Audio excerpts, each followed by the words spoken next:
అందరికీ నమస్కారము.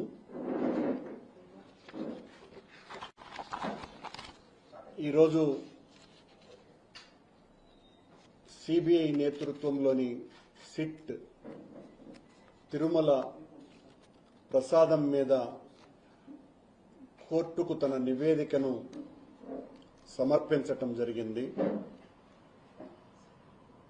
ఒకసారి నాయకులు మాట్లాడినటువంటి మాటలు విన్న తర్వాత దీన్ని ప్రారంభిస్తా. ఒక ఇంపార్టెంట్ ఆస్పెక్ట్ ఏంటంటే టేస్ట్ అనేది మనకు తెలిసిందే, కానీ ఎరామా అనేది మనకి కరెక్ట్ గా ఉందా లేదా, క్వాలిటీ లేకపోతే మేము చర్యలు తీసుకుంటామని అందరి మేనేజ్మెంట్ వాళ్ళు వచ్చారు. ఒక్కొక్కరు మాట్లాడి చెప్పిన తర్వాత కొంతమంది ఇంప్రూవ్ చేశారు. ఆ శాంపుల్ లో అడల్టరేషన్ ఉందని తెలియదు. అడల్టరేషన్ ఏం అడల్టరేషన్ ఉందంటే వెజిటబుల్ ఫ్యాట్స్ అంటే మనకి వనస్పతి అంటాం కదా, వెజిటబుల్ బియర్ వనస్పతి అది కలిసిందని తెలిసింది. ఆ సప్లైర్ కి బ్లాక్ లిస్ట్ చేయడానికి చూడడం జరిగింది. ఈ టెండర్ ట్యాంకర్స్ కూడా 2 ట్యాంకర్స్ ఉన్నాయి. ఆ 2 ట్యాంకర్స్ కూడా రిజిస్టర్ చేయడం జరిగింది. దేవుని దగ్గర పెట్టే ప్రసాదం అపవిత్రం చేసే విధంగా ఓసారి బాధిస్తుంది.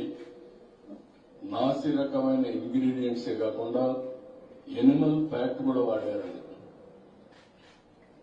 ఏది టీకి బదులు adulterant ghee, 4 tankers are being kept aside, and then they were kept aside so that they can be used when the reports come clear. But the reports unfortunately didn't come clear, then we rejected, we sent away, and then we stopped from that supplier. ఇక్కడికి వచ్చినప్పుడు 4 tankers, అప్పటికే 4 tankers వచ్చేసాయి, దాన్ని వాడారు.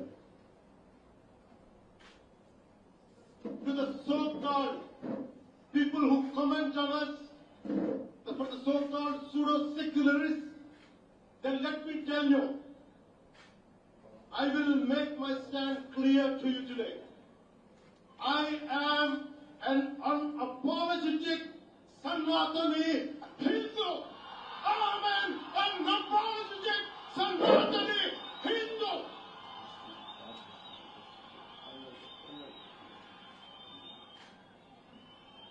But I will respect Islam, I respect Christianity, I respect Sikhism, I respect Buddhism and all the other dharmas.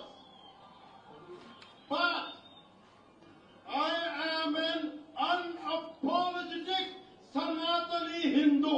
Let me be very clear to you guys. విషయాలతో కలిపిన లడ్డు 1,00,000 లడ్లు తిరుపతి లడ్లని పీల్చుకుంది. ఈ దేశం అంతా దీన్ని కదిలిపోయింది. రోజు దానికి అపవిత్రం జరిగింది. ఫుడ్ అందరూ చూడడం జరిగింది.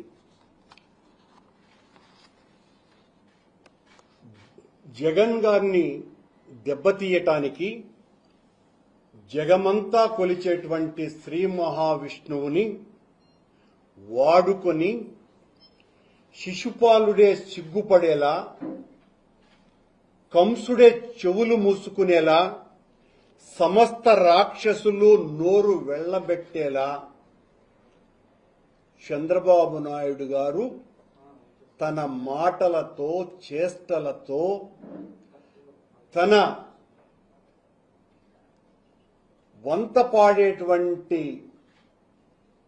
పత్రికలు, ప్రసార మాధ్యమాలతో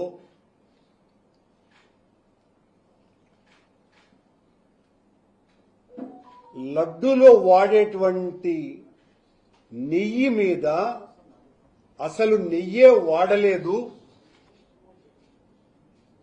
యానిమల్ ఫ్యాట్ వాడారు అని ఆయన మాట్లాడడం జరిగింది 18వ తారీఖు సెప్టెంబర్న.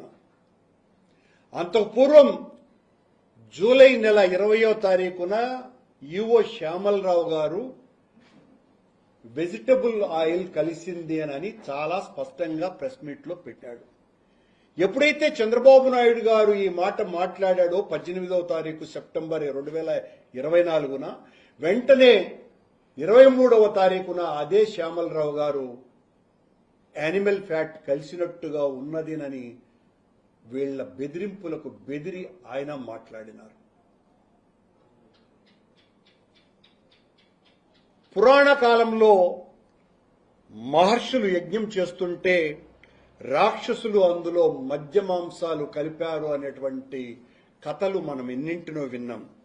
అంతకంటే నీచమైన స్థాయికి దిగజారి చంద్రబాబు నాయుడు గారు, పవన్ కళ్యాణ్ గారు తమ మాటల విషంతో మొత్తం దేశంలో ఉన్నటువంటి హిందువుల మనోభావాలనందరినీ కూడా కలుషితం చేయటానికి, భగవంతుణ్ణే తమ స్వార్థ రాజకీయ బలిపశువుగా చేయటానికి వాళ్ళెంత దుర్మార్గానికి ఒడిగట్టారు జగన్ గారిని రాజకీయంగా దెబ్బతీయటానికి అని ఈ రోజున సిట్ తను ఇచ్చినటువంటి రిపోర్టులో చాలా స్పష్టంగా ఎక్కడ రాజకీయ పరమైనటువంటి నేరం జరిగింది అనని ఒక్క మాట కూడా వాళ్ళు ఇచ్చినటువంటి నివేదికలో లేనే లేదు.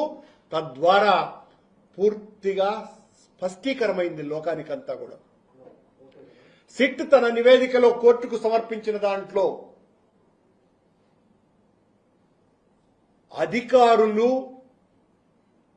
దానికి సంబంధించినటువంటి టెక్నికల్ ఎక్స్పర్ట్స్, అలాగే డైరీ అధిపతులు వీళ్ళందరూ కుమ్మక్కై నెయ్యిని, పామ్ ఆయిల్ని అంటే వెజిటబుల్ ఆయిల్స్ ని కలిపి నెయ్యిగా మార్చినారు అన్నదే సిబిఐ ఇచ్చినటువంటి రిపోర్ట్. ఇక్కడి నుంచి నేను స్పష్టీకరించదలుచుకున్నాను. చంద్రబాబు గారు ఇప్పుడు మళ్లీ ఏం మాట్లాడుతున్నాడు? నాలుక మడత పెట్టి కల్తీ జరిగింది కదా అన్నటువంటి మాట మాట్లాడుతున్నాడు. 2019 నుంచి 2024 వరకు సిబిఐ విచారణ చేయించింది. దీనికి సంబంధించి ఆ విచారణ చేయించమని సుప్రీంకోర్టుకు వెళ్లిందే మా పూర్వ అధ్యక్షుడైనటువంటి వైవి సుబ్బారెడ్డి గారు. చంద్రబాబు వేసినటువంటి సిట్ కాదని సిబిఐ చేత ఎంక్వైరీ చేయించాలని ఆయన వెళితే సుప్రీంకోర్టు చంద్రబాబు గారి మాటల్ని ఆక్షేపించి మీరు చేస్తున్నటువంటి తప్పు కదా ఇది అని హెచ్చరించి తన ఆధ్వర్యంలో సిబిఐ నేతృత్వంలో సిట్టును సుప్రీంకోర్టు ఏర్పాటు చేసింది.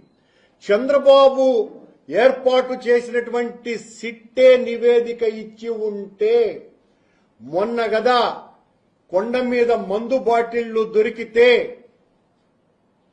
ఆ మందు బాటిళ్లను సాక్షి రిపోర్టర్ వెలికి తీస్తే వైఎస్ఆర్ కాంగ్రెస్ పార్టీ కార్యకర్త దానిని వీడియో తీస్తే వీళ్లే పెట్టారు అని పోలీసుల చేత 152A కేసే దేశద్రోహం నేరం కింద కేసు వేసినటువంటి ఘనత మన పోలీసు వాళ్లది కనుక సుప్రీంకోర్టు సిబిఐని వేసింది. మా సుబ్బారెడ్డి సుప్రీంకోర్టును ఆశ్రయించినాడు. చంద్రబాబు దాన్ని కూడా నిన్న కేబినెట్ లో మాట్లాడుతున్నాడు. మనం సిట్టు వేస్తే వాళ్ళు సుప్రీంకోర్టుకు పోయినారు. సుప్రీంకోర్టుకు ఎందుకు పోయినామయ్యా? నిజాలు బయటికి లాగటం కోసమనే. ఈ రోజున చంద్రబాబు గారికి, పవన్ కళ్యాణ్ గారికి, మీ మొత్తం కేబినెట్ కి, తెలుగుదేశం పార్టీకి, జనసేనకు స్పష్టీకరించదలుచుకున్నా. 2014 నుంచి 19 వరకు ఆ సిబిఐ ఎంక్వైరీ జరిగింది. అలా కాకుండా మీకు ధైర్యం ఉంటే, నిజంగా మీకు భక్తి అనేది ఉంటే అంతకు పూర్వము 2014 నుంచి 19 వరకు, 9 నుంచి 14 వరకు కూడా ఎంక్వైరీ చెయ్యమని సిబిఐని ఆదేశించవలసిందిగా డిమాండ్ చేస్తున్నా.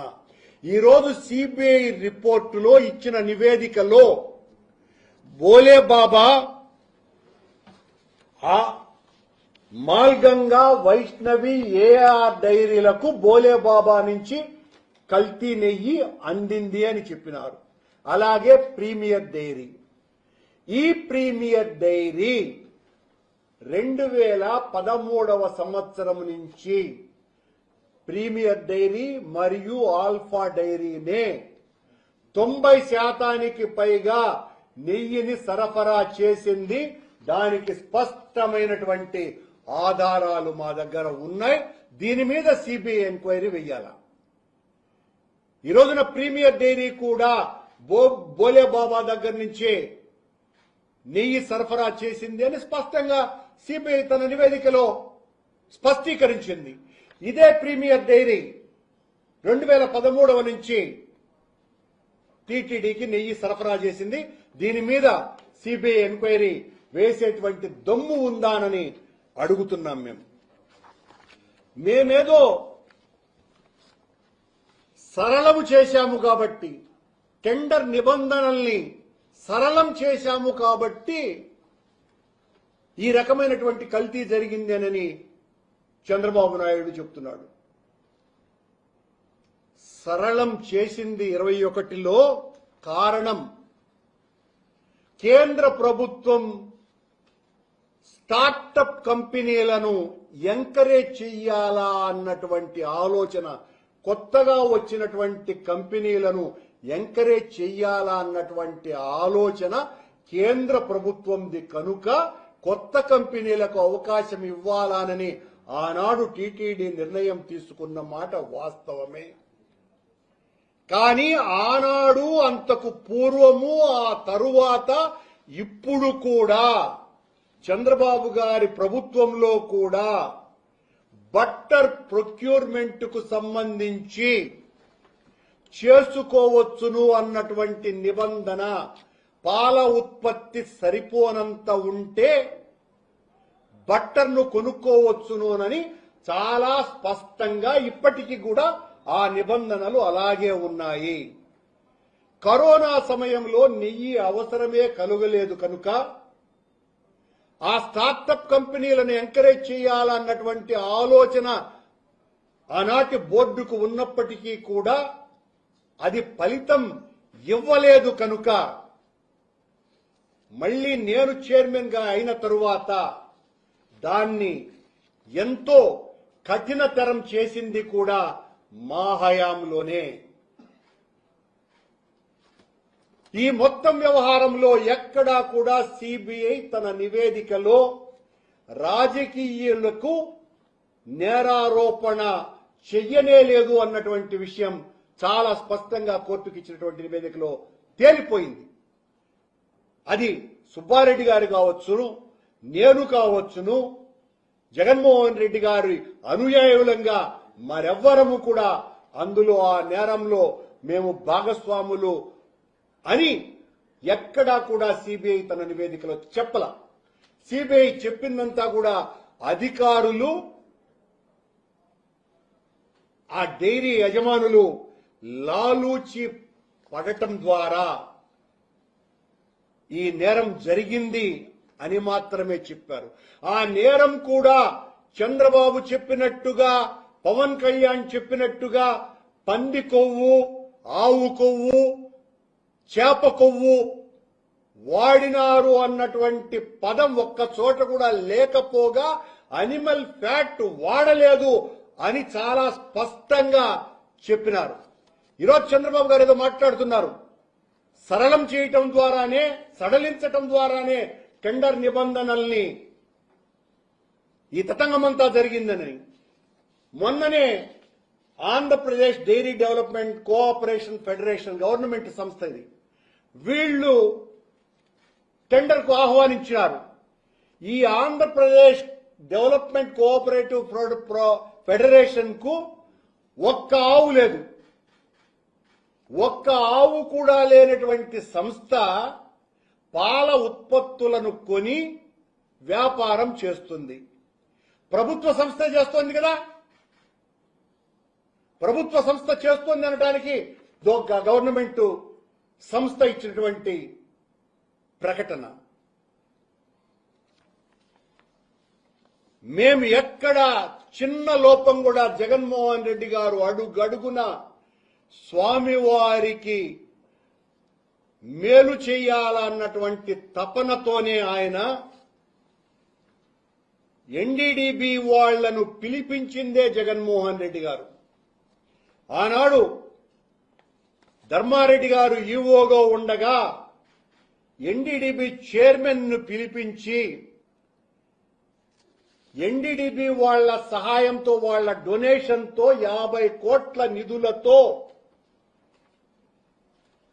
గిర్ సాహివాల్ ఇలాంటి ఆవులతో తీసినటువంటి నెయ్యిని ఆవుల ద్వారా ఒట్టి ఎద్దులు రాకుండా దూడలు పూర్తిగా పెయ్య దూడలనే తీసుకొని వచ్చేటువంటి కార్యక్రమం చేయటం ద్వారా అధిక పెయ్యలను ఉత్పత్తి చేస్తూ అవన్నీ కూడా పంచాలన్నటువంటి నిర్ణయం తీసుకునిందే జగన్మోహన్ రెడ్డి గారు.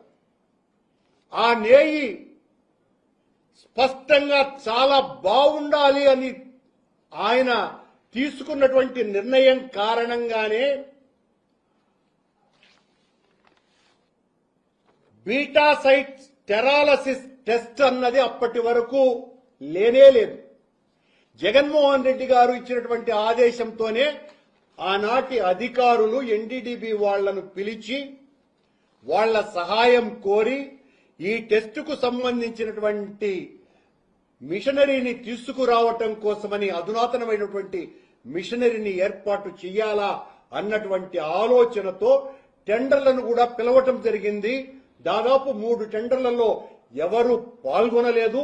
ఆ తరువాత ఎన్డీడీబీ వాళ్ళు వచ్చి టీటీడీతో ఒక ఒప్పందాన్ని కూడా కుదుర్చుకోవటం జరిగింది.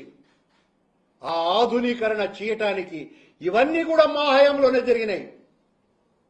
ఒక్కటి కూడా మీ హయాంలో జరిగింది ఏది లేదు. నెయ్యికి సంబంధించినటువంటి ప్రామాణికతల్ని మెరుగుపరచటానికి 5.5 కోట్లతో మిషనరీ కొనుగోలుకు సంబంధించి టెండర్లను వదిలింది మేమే. దాని సహాయానికి మా హయాంలోనే దాత వచ్చి రావటం జరిగింది. ఆ తరువాత మేము ప్రభుత్వం నుంచి వెళ్లిపోయాం కాబట్టి ఇప్పుడు ఈ బీటా సైట్ స్టెరాలసిస్ టెస్ట్ కు సంబంధించినటువంటి కార్యక్రమాలు ఇప్పుడు జరుగుతున్నాయి. మీ హయాంలో మీరు చేసిందేంటి? ఏమీ లేదు. ఏమీ లేకపోగా మా మీద నిందారోపణలు వేయటమే తప్ప ఏ రకమైనటువంటి పని మీరు చేయటం జరిగింది? మీ హయాం నుంచే ఈ టెక్నికల్ సంబంధించినటువంటి ఎక్స్పర్ట్స్ ఎవరైతే ఉన్నారో ఈ రోజున దోషులుగా సిబిఐ ఎవరినైతే పేర్కొన్నదో ఆ జిఎం సుబ్రహ్మణ్యం 2016 నుంచి 18 వరకు అతనే ప్రొక్యూర్మెంట్ జీఎంగా ఉన్నాడు చంద్రబాబు టైంలో. మరో నిందితుడిగా పేర్కొన్నటువంటి జగదీష్ కూడా 18వ సంవత్సరం నుంచి 21 వరకు అంటే చంద్రబాబు గారి సమయంలోనే ఆయన ప్రొక్యూర్మెంట్ జీఎంగానే ఉన్నాడు. అలాగే విజయభాస్కర్ రెడ్డి, సురేంద్ర అనేటువంటి టెక్నికల్ ఎక్స్పర్ట్స్ 2013 నుంచి ఇప్పటి వరకు వాళ్లే టెక్నికల్ ఎక్స్పర్ట్స్ గా ఉన్నారు. ఈరోజు వాళ్లు దోషులు అని సిబిఐ తేల్చింది. దీనికి జగన్మోహన్ రెడ్డి గారికి ఉన్న సంబంధం ఏంటి? చంద్రబాబు యజ్ఞం చేస్తున్నటువంటి వ్యక్తి జగన్మోహన్ రెడ్డి గారు, అందులో రక్తం పోసేటువంటి వ్యక్తులు చంద్రబాబు నాయుడు, పవన్ కళ్యాణ్ గారు.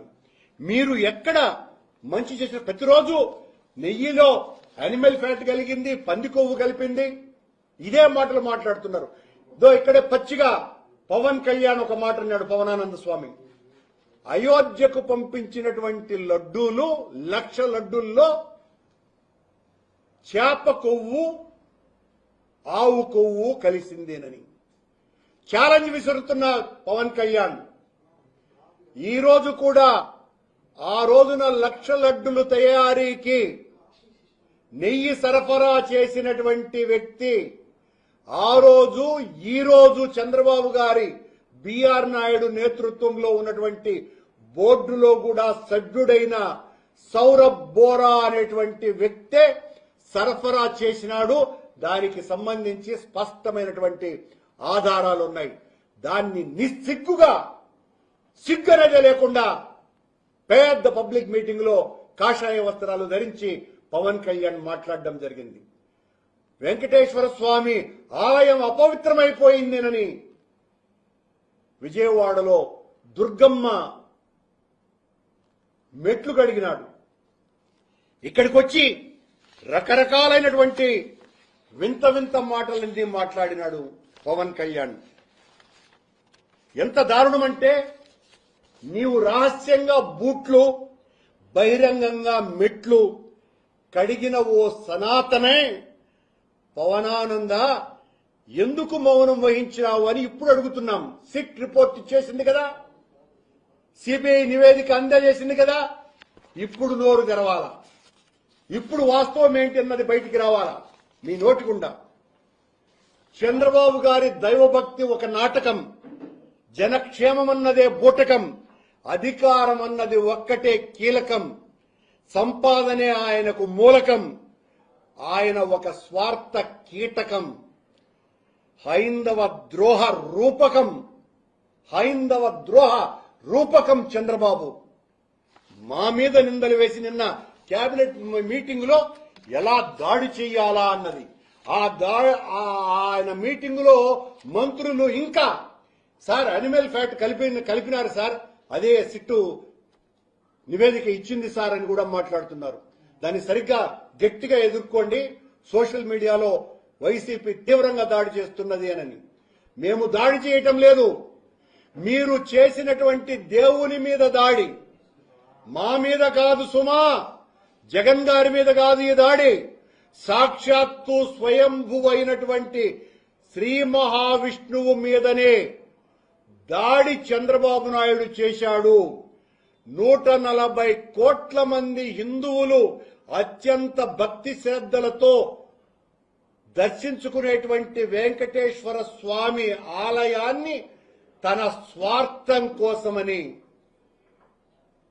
జగన్ గారిని దెబ్బతీయటానికి జగన్మోహనుడైనటువంటి జగన్నాథుడైనటువంటి వెంకటేశ్వర స్వామిని పావుగా వాడినటువంటి వ్యక్తి చంద్రబాబు నాయుడు. శ్యామలరావు గారు 27వ తారీఖున ఏదైతే మాట్లాడినారో ఫ్యాట్ వెజిటబుల్ ఆయిల్ దొరికింది, అందువలన 4 ట్యాంకర్లను రిజెక్ట్ చేసినాము అని పంపించారు. అదే ట్యాంకర్లను గురించి చంద్రబాబు నాయుడు యానిమల్ ఫ్యాట్ నెయ్యి కాదు అసలు యానిమల్ ఫ్యాట్ తో తయారు చేసింది అని అన్నారు. ఆ 4 ట్యాంకర్లని శ్యామలరావు గారు చెప్పిన 4 ట్యాంకర్లను మేము వదిలేసినాము, పంపించేశాము, తిరస్కరించినాము అని చెప్పినటువంటి 4 ట్యాంకర్లని అదే శ్యామలరావు గారు యూఓగా ఉండగా, ఇదే చంద్రబాబు నాయుడు గారు సీఎంగా ఉండగా ఆ 4 ట్యాంకర్లు తిరస్కరింపబడ్డటువంటివి మళ్లీ కొండకు వస్తే ఆ కల్తీ నెయ్యితోనే లడ్డూలు తయారు చేశారు అని సిబిఐ తన నివేదికలో, చంద్రబాబు స్పష్టంగా వినాలి, మీరు ఊరికెన మా మీద దాడి చేస్తే కాదు పవన్ కళ్యాణ్, మీరు ఏదైతే యానిమల్ ఫ్యాట్ కలిపారు అని చెప్పిన మేం పట్టుకున్నాము అని చెప్పిన 4 ట్యాంకర్లని తిరిగి మళ్లీ టీటీడీ, మీ నాయకత్వంలో ఉన్న టీటీడీ ఆ 4 ట్యాంకర్లని కల్తీ నెయ్యిని లడ్డు తయారీకి వాడిందినని మా ఆరోపణ కాదు. సిబిఐ తన నివేదికలో కోర్టుకు సమర్పించింది సుమా. దీనికి సమాధానం ఇవ్వాలా? మా హయాంలో ఇలాగే వచ్చినటువంటి వాటిల్ని మేము 18 ట్యాంకర్లను రిజెక్ట్ చేయటం, నీ హయాంలో కూడా 14 ట్యాంకర్లు రిజెక్ట్ అయినాయి. కానీ ఆనాడు ఈ బీటా సైట్ స్టెరాలసిస్ టెస్ట్ అన్నది లేని కారణంగా, నీ హయాంలో కూడా లేదు, అది లేని కారణంగా అధికారులు ఇలాంటి దొంగ డైరీ సంస్థలు టీటీడీని మోసం చేస్తున్నాయి. ఆ మోసాన్ని నువ్వు మా మీద మోపి, జగన్ గారి మీద మోపి భగవంతుణ్ణి అప్రతిష్ఠ చేసేటువంటి కార్యక్రమం చేశావు.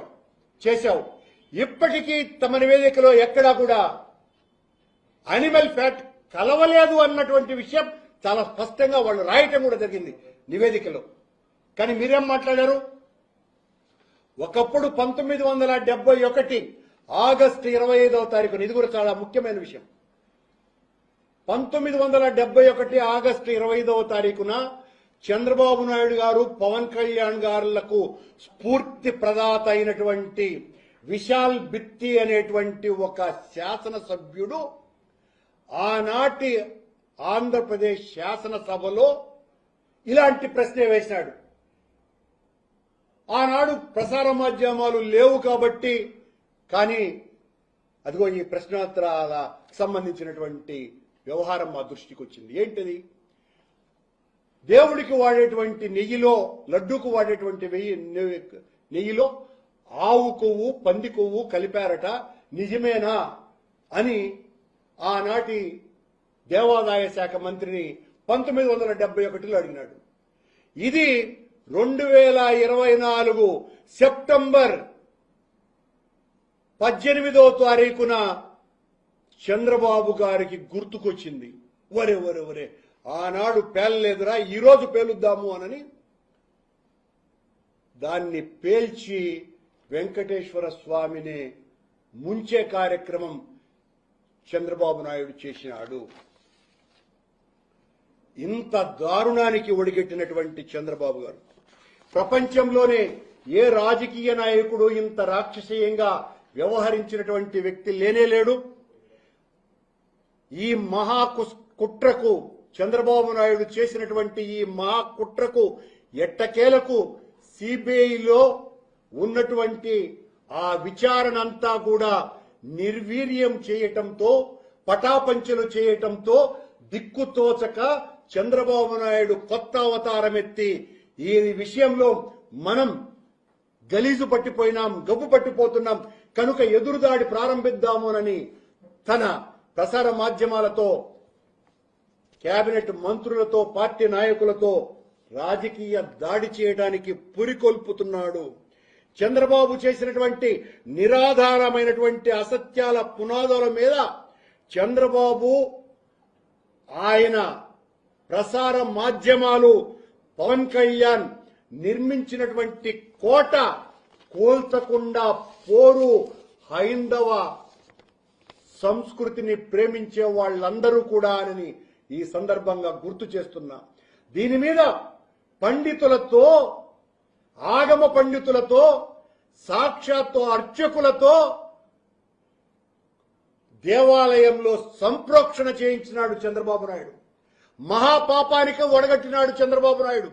కొండ మీద లడ్డూలో ఆవు కొవ్వు కలిసింది, పంది కొవ్వు కలిసిందేనని సాక్షాత్తు వెంకటేశ్వర స్వామి ఆలయంలో 4 అర్చక కుటుంబాలు, దైవంతో సమానంగా పూజింపబడేటువంటి 4 అర్చక కుటుంబాలతో సంప్రోక్షణ చేయించినాడు.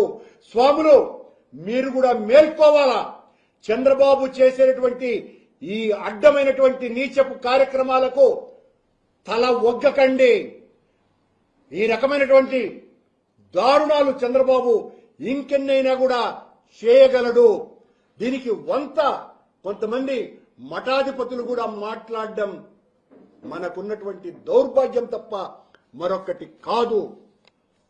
ఇన్ని పాపాలు చేస్తున్నటువంటి చంద్రబాబు గారిని నిజం తెలుసుకోకుండా సాక్షాత్తు సుప్రీంకోర్టే అక్షింతలు వేసినా లెక్క చేయకుండా గత 1.5 సంవత్సరాలుగా జగన్ గారి మీద మా మీద నిరంతరం దాడి చేస్తూనే నెయ్యి కల్తీ జరిగింది అన్న ఒకే ఒక్క కారణంతో మతాన్ని రెచ్చగొట్టి హిందువులను దురాశలకు లోను గావించి మతం ద్వారా దేవుడి ద్వారా వెంకటేశ్వర స్వామిని ఒక రాజకీయ నాయకుడిగా మార్చి మళ్లీ ఓట్లు దండుకోవటానికి చేస్తున్నటువంటి కుట్ర బహిర్గతం అయ్యింది కనుక దీని మీద మొత్తం హిందువులంతా కూడా వాస్తవాలను తెలుసుకొని ఈ ద్రోహులు చేసినటువంటి ఈ పాపాన్ని ఎండగట్టవలసినటువంటి అవసరం.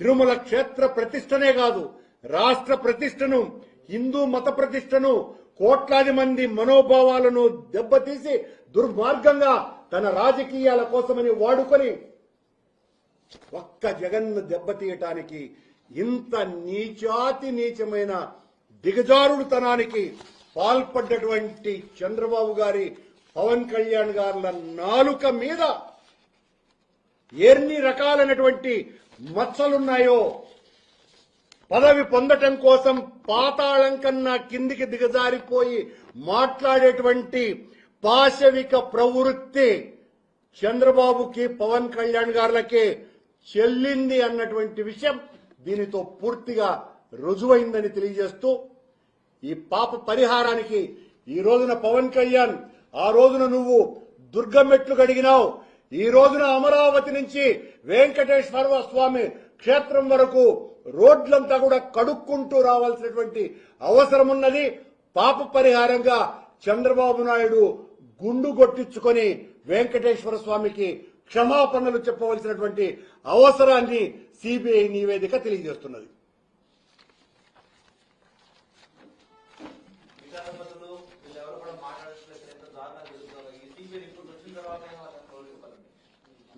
పీఠాధిపతుల్ని, మఠాధిపతుల్ని కూడా చంద్రబాబు నాయుడు బెదిరిస్తున్నాడు. ఉదాహరణకు స్వరూపానంద స్వామిని ఏం చేసినారో అందరికీ తెలిసినటువంటి విషయమే. స్వరూపానంద స్వామి వారిని ఎంతగా ఇబ్బంది పెట్టినారో మనకందరికీ కూడా తెలిసిందే. ఆ రకమైనటువంటి సంకేతం ఆనాడే ఇచ్చినాడు చంద్రబాబు నాయుడు. ఈ రోజున మొత్తం పీఠాధిపతులకు అందరికీ కూడా నాతో పెట్టుకుంటే నేనేమైనా చేస్తాను అంటే వెంకటేశ్వర స్వామిని ఇంత నీచానికి వాడుకుంటున్నటువంటి వాడు మమ్మల్ని ఏం చేస్తాడు అన్నటువంటి భయం వాళ్లలో కలిగించినాడు అన్నదానికి చాలా స్పష్టంగా రుజువైపోయింది కదండి.